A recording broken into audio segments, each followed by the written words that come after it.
तुम्ही आखाड्यांचा संदर्भ दिला, तर आज आखाड्यांची काय स्थिती आहे? आज आखाड्याची स्थिती बऱ्यापैकी आहे महाराष्ट्रामध्ये. महाराष्ट्राच्या बाहेरही आहेत, पण महाराष्ट्राच्या बाहेरचं मला जास्त माहिती नाही.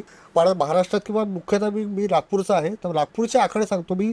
जवळपास नागपुरात 10 ते 15 आखाडे आज आहेत अस्तित्वात. आणि आम्ही जेव्हा शिवराज्याभिषेक करतो तिथीनुसार नागपुरात, तेव्हा कमीत कमी 10 आखाडे असतात.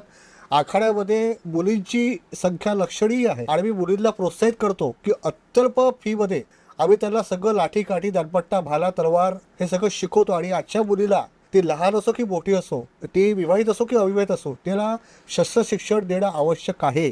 काही लोक म्हणतात की AK-47चा जमाना आहे, तुम्ही तलवार लाठी दणपट्टा भाला शिकवून करणार काय. पण ते कॉन्फिडन्स आणि शस्त्राबद्दलची जी भीती आहे ती नाहीशी झाल्यानंतर आजच्या समाज काहीसा विकृत झालेला आहे. लहान मुलीवर अत्याचार चालले, 5 वर्षाच्या 2 वर्षाच्या लव्ह जिहादचे प्रकरण रोजच वाढतात आहे. बिलकुल. आपल्या सगळ्यांच्या अवतीभोवती आहेच.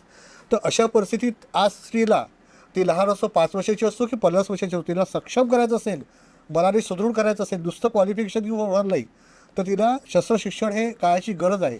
शास्त्र आणि शस्त्र शिक्षण दोन्ही सोबतच पाहिजे. तेव्हा स्त्री आज स्वतःचा बचाव स्वतः करू शकते.